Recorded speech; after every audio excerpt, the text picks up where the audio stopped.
Hi and welcome to Quirky Books with Katie. Today I'm going to be introducing yet another new series on my channel, and this series is going to be called Katie's Classics.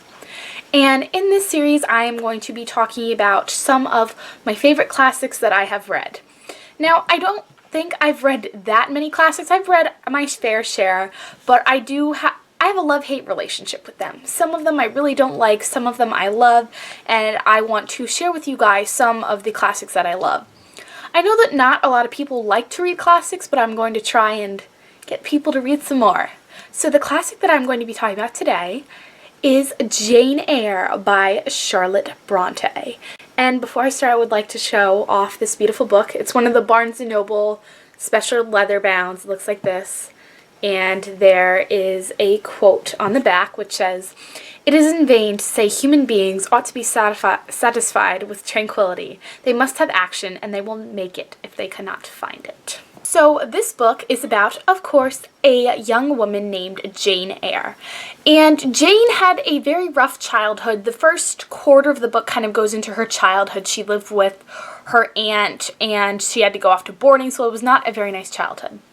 And then as the book goes on, she goes to become sort of a governess for a young girl named Adele, and Adele's father is, of course, Mr. Rochester. And this isn't a spoiler, but Jane Eyre and Mr. Rochester have a very complicated relationship that blossoms into romance. And this book really focuses on Jane's story kind of throughout her life and learning to be loved. Now, I have been meaning to read this book for so long. I think I bought this copy in like June. I've been wanting to read it because everyone says that this is just like one of the best romances ever written. And I agree with that. Like, I can't argue with that because my favorite classic personally is Pride and Prejudice, but this one is really close up there. The thing about this book is that I would describe it in two words. I would describe it as being gothic and as being romantic. It was so just well written, and there's so many quotable lines. And my favorite thing about the entire book was definitely Jane and Mr. Rochester's romance. Oh my God. It was just really complex. And it was one of those things where it's like every time they're even in the same room, I'm like, oh my God, they're in the same room together.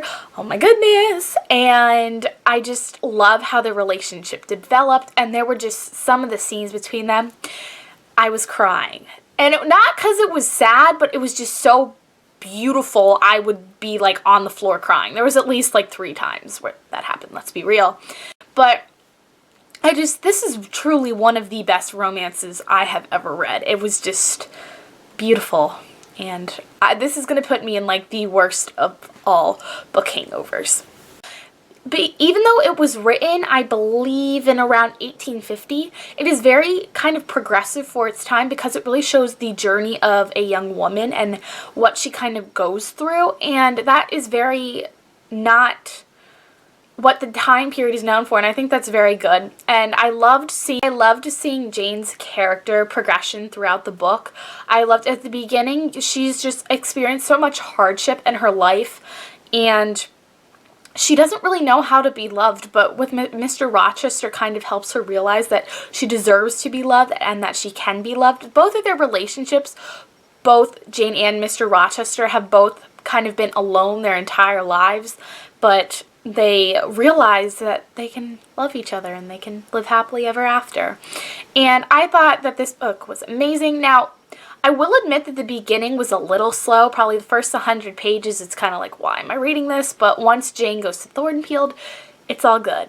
And don't worry, this book does have its fair share of plot twists and action. So let me know in the comments down below if you guys have read Jane Eyre, or if there are any other classics that you guys want me to talk about in my new series, or just give me feedback on the idea. So thank you guys for watching. Be sure to subscribe to my channel, and I will talk to you again soon.